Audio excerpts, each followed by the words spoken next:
They say that a good illustration can make a sermon. A good story or a funny image that really sticks in the minds of the hearers and really just kind of reminds them of the point or hammers home the point that the preacher is trying to make. But there are some times that you run into a text that there is no illustration adequate to express the emotions or the feelings or the purpose or the meaning of this text. Tonight is one of those nights and one of those texts. As we prepare to move into this, if you would turn in your Bible to Psalm 137, and we'll be spending most of our time in there tonight. Jerusalem, the city of Jerusalem and the country of Judah prior to 587 BC, was a thriving community, and it was the center of the economy of Judah and their military force, their political force, all of these things. But above all of that, their claim to fame, the thing that made Jerusalem different from any other city on earth, was that Jerusalem had the temple.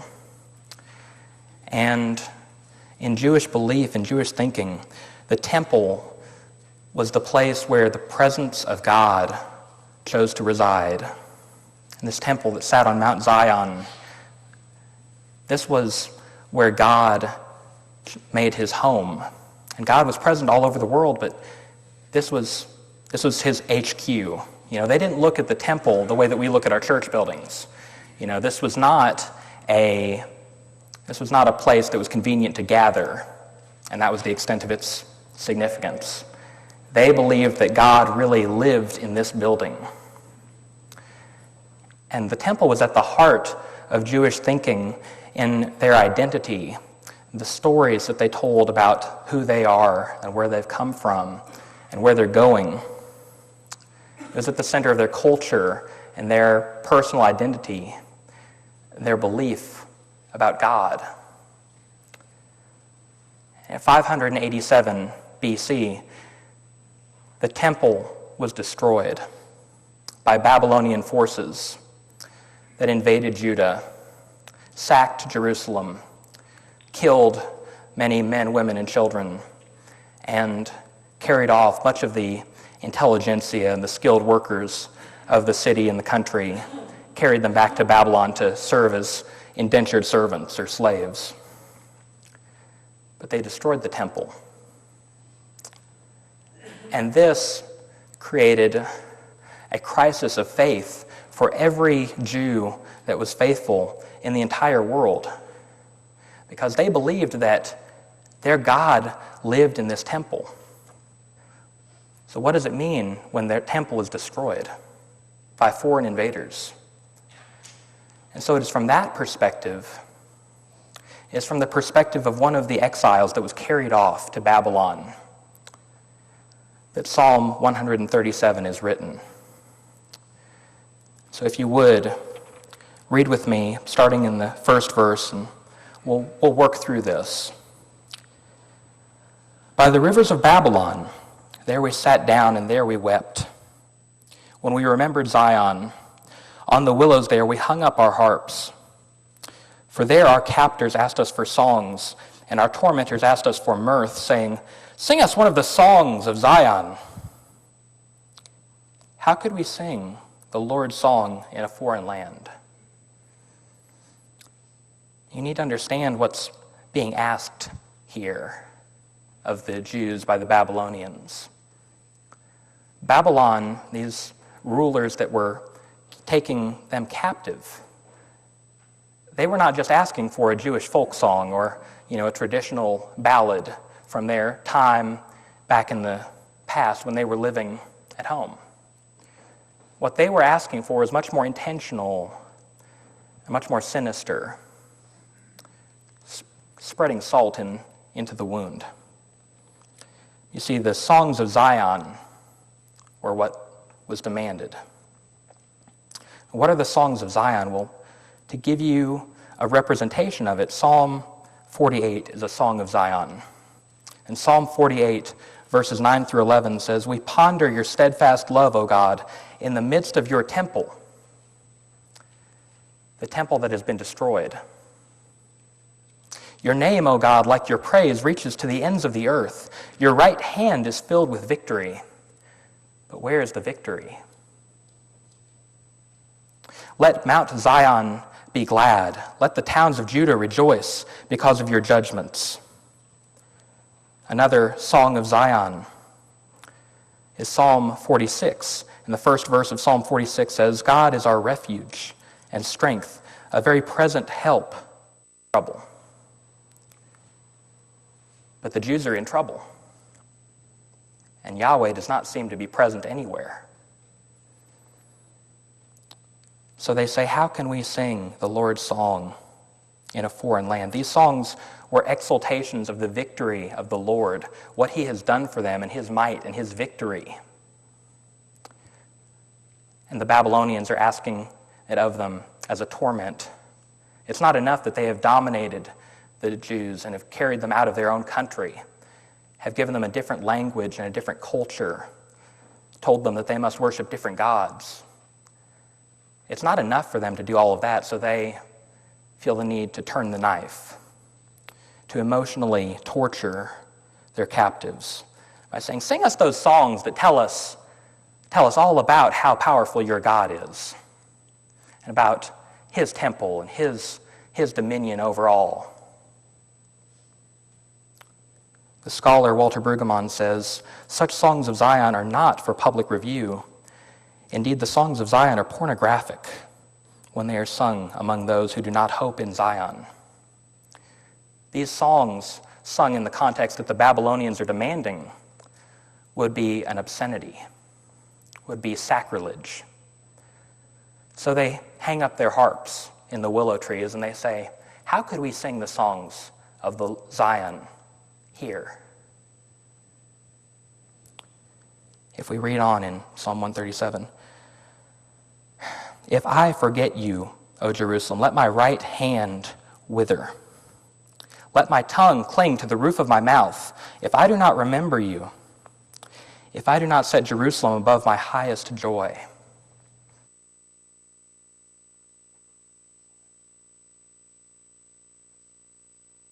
"By the rivers of Babylon, we sat down, and there we wept."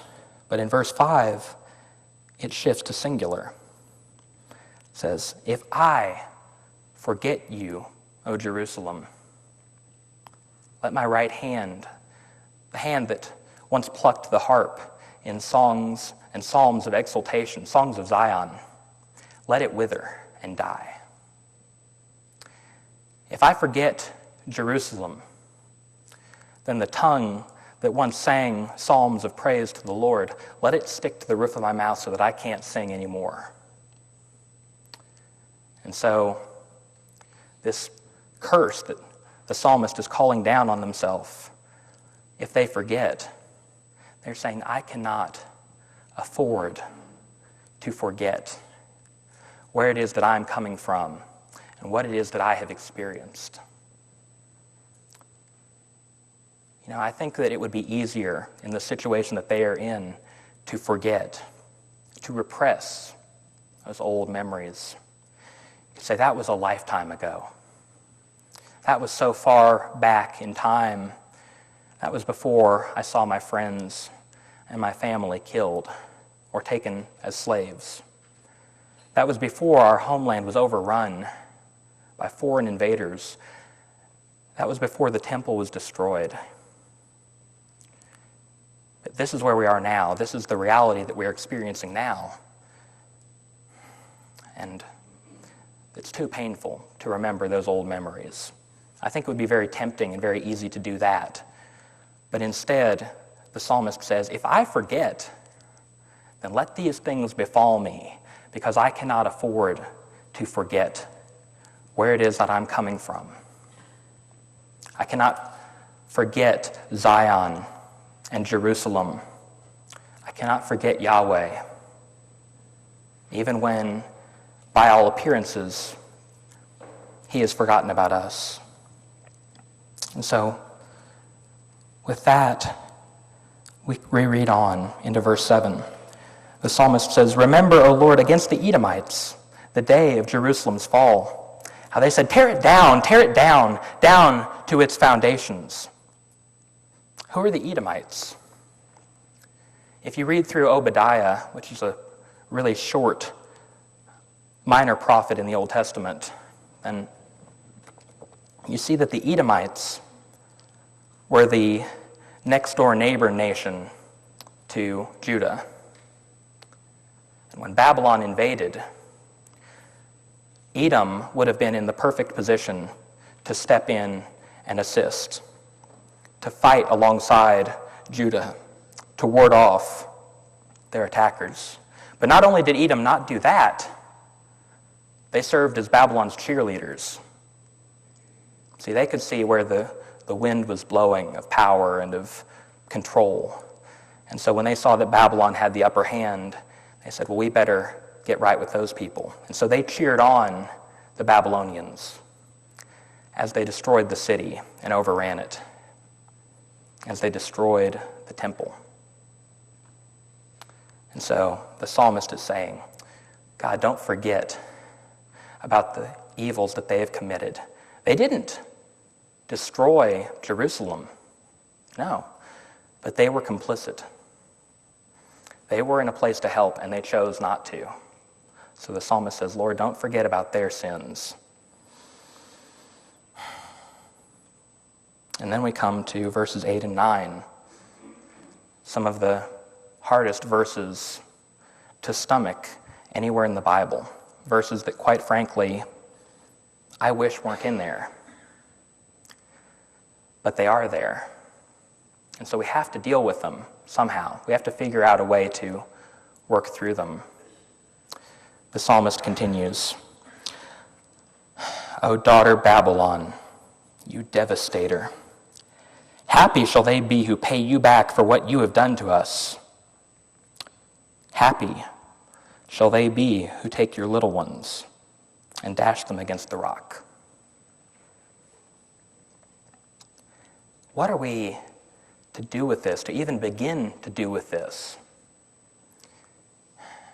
This expression of such brutal, cold-blooded vengeance, unlike anything else in the Bible. We see other psalms where the psalmist is angry at the moment because of something that has just occurred. This has been welling up in them for years. And so they have very carefully calculated what it is they want to say and the request that they want to make. So they say, happy will be those who pay you back. So what can we possibly do with this? For starters, the psalmist, as we can see, is not equipped to carry this out. There's no action that actually takes place other than the cry, the request. But the very request seems despicable, seems so heartless, regardless of what has happened to them in the past. Even if nothing happened, just the fact that they took pleasure in this thought is terrifying. So what can we take from this psalm? I think that one thing that we can take to some extent is the fact that when you look in the Psalms, you see emotional honesty that is unlike anything that we experience on a regular basis in our own society. Because our society and our culture, and by extension, unfortunately, many of our churches, have bought into the idea that for you to be socially acceptable, you must be successful. You must be happy. You must be without flaw or without problems. And if you do have any problems, if you have anything that wouldn't be considered happy and positive and successful, you shove that down. Don't burden anyone else with the reality of your situation. And it's not meant to be that way, but that's what our society and many of our churches have ingrained into us. And so I think that when you look at the Psalms, you see an emotional honesty honesty with yourself and also honesty with God that is much more healthy than what we take upon ourselves to feel many of the times. And we can do hallelujah really well.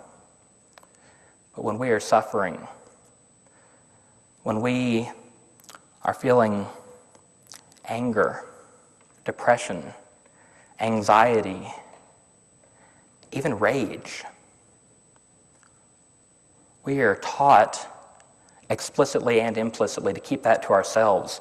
In the Psalms, you see that they are willing to call out what they are feeling, to express exactly what it is that is in their heart.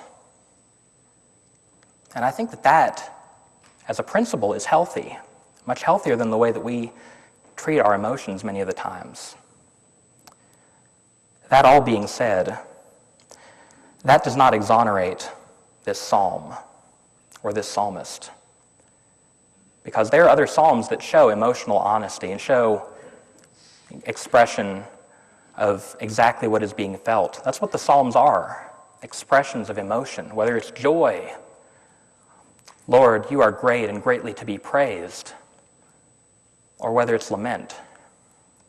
And so the Psalms are full of that, and we can find it on almost every page, raw emotion, emotional honesty.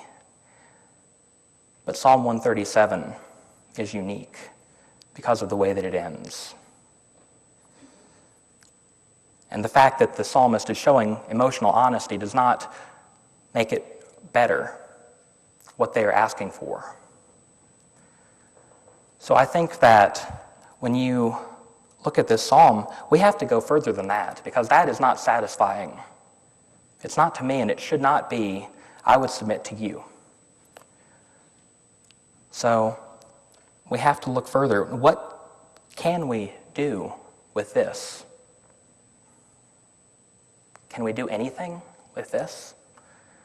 I think that one of the things that we are blessed with that the psalmist at this time would not have had was we are blessed with the New Testament and the Old. We can see them side by side in a way that the psalmist could not. In fact, in Hebrews, in the first chapter, in the very first part of the letter begins, "Long ago God spoke to our ancestors in many and various ways by the prophets. But in these last days he has spoken to us by a Son." So we have the New Testament, and we have, more importantly than even that, Jesus. And so we look at Jesus and we look at how reading this psalm in the context of Jesus changes things. I think that when Jesus comes along and Jesus begins his ministry and his teachings, he proposes things that are radically different from what we as humanity have accepted as the norms.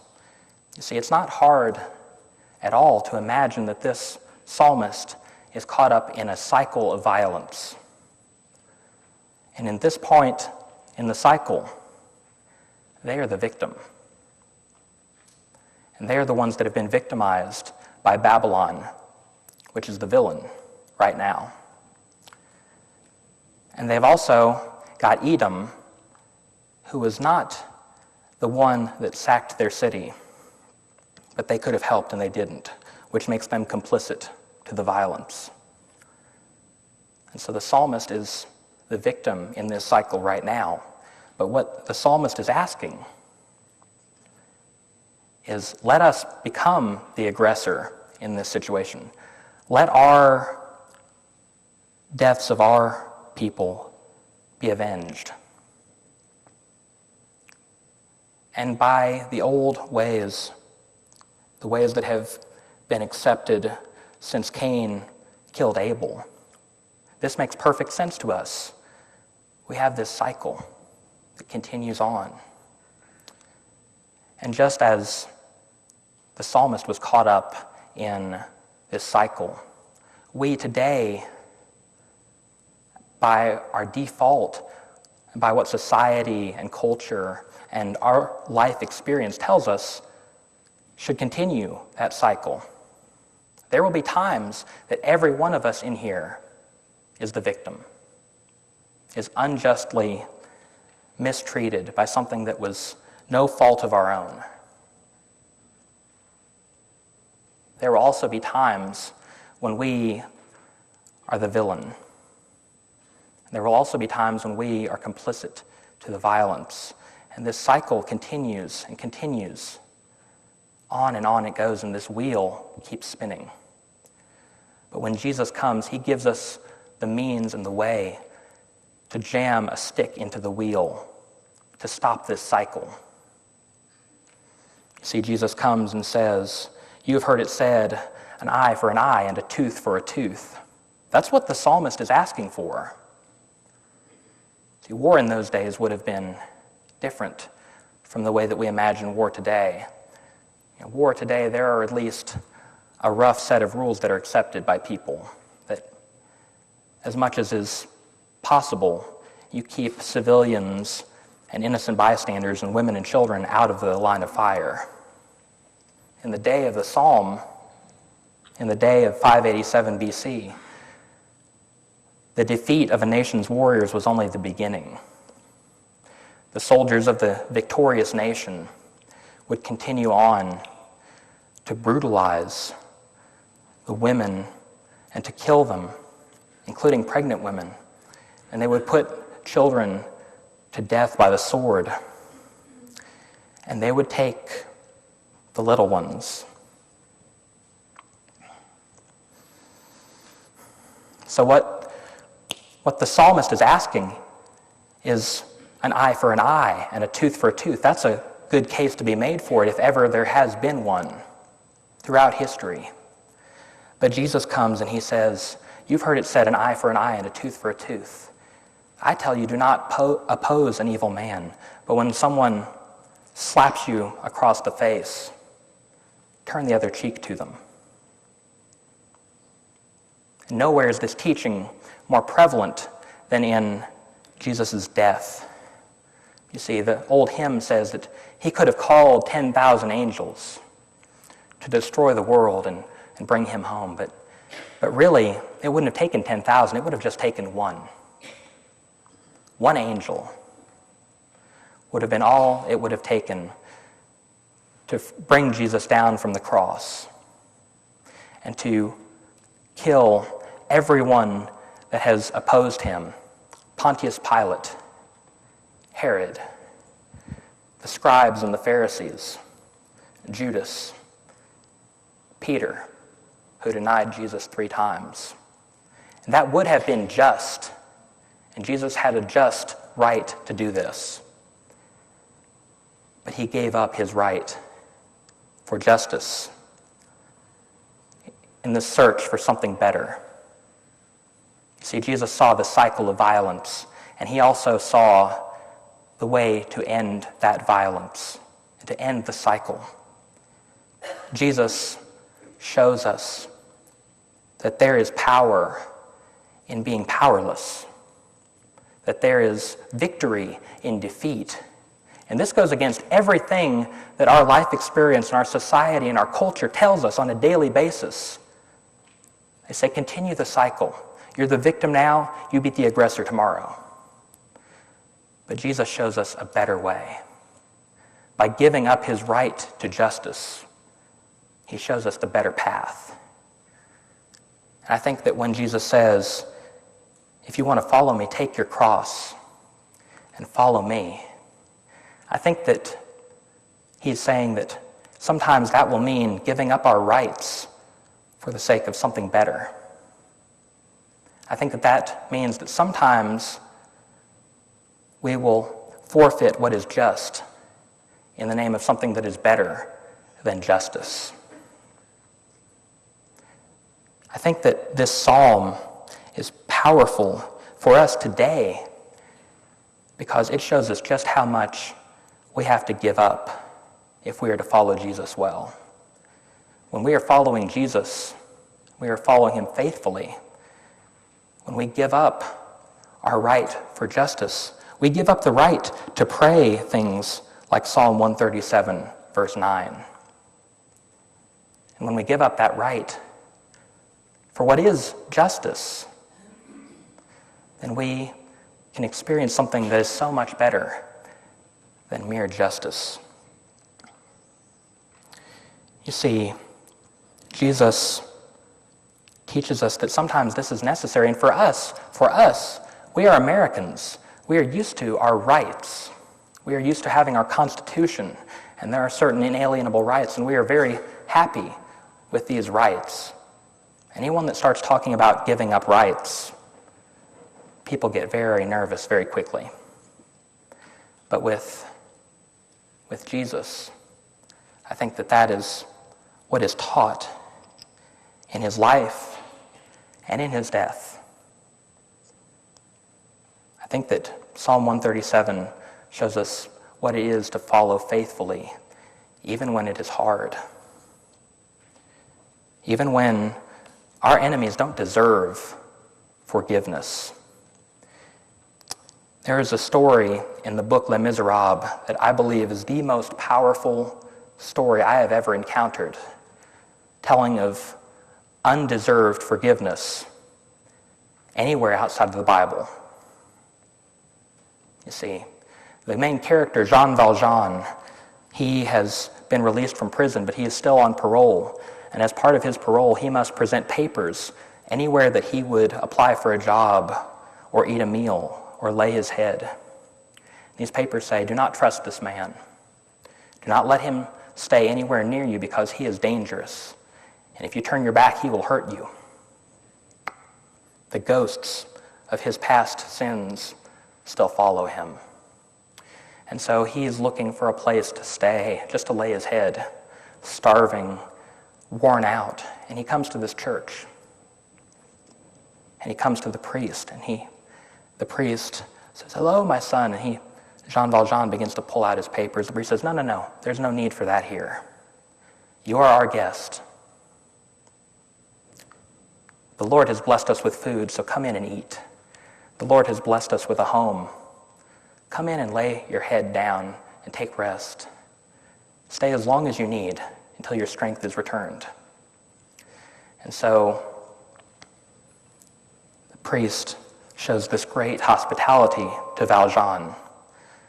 But even as he is showing this great hospitality, after the priest goes to bed, Valjean breaks into the cabinets of the kitchen, steals all the silverware, all of the knives and the spoons and the forks, and steals away into the night with this newfound money to help him live a better life, or so he thinks. But the next morning he's returned by a policeman that has captured him. The policeman takes him right to the steps of the church. He brings him to the priest and he says, this man claimed that you gave him these things. The audacity of such a claim. And the priest at this point has every just right to say, well, this man is a liar and a fraud. I showed him hospitality and he spit in my face. Put him in jail and throw away the key. But the priest gives up his right for justice in the name of something better than justice. He says, yes, I did give this man these things, but my friend, you have forgotten the best part, the candlesticks, the most valuable part of the entire set. And so he gives them to Valjean, and the policeman is bewildered, but he finally leaves, and after he is gone, and the priest says to Valjean, with this silver, I have bought your life. You no longer have to go down the old path that you were on. Imagine that forgiveness coming from the psalmist towards the people of Babylon and Edom. Imagine when we are the victims in this cycle, rather than continuing the cycle, imagine if we refuse to take part and we forgive. We show the better way. Following Jesus faithfully will mean that sometimes we give up the right to justice. But what we gain is so much better. We give up the right to pray things like Psalm 137, verse 9. But following Jesus will always be worth it. Thank you.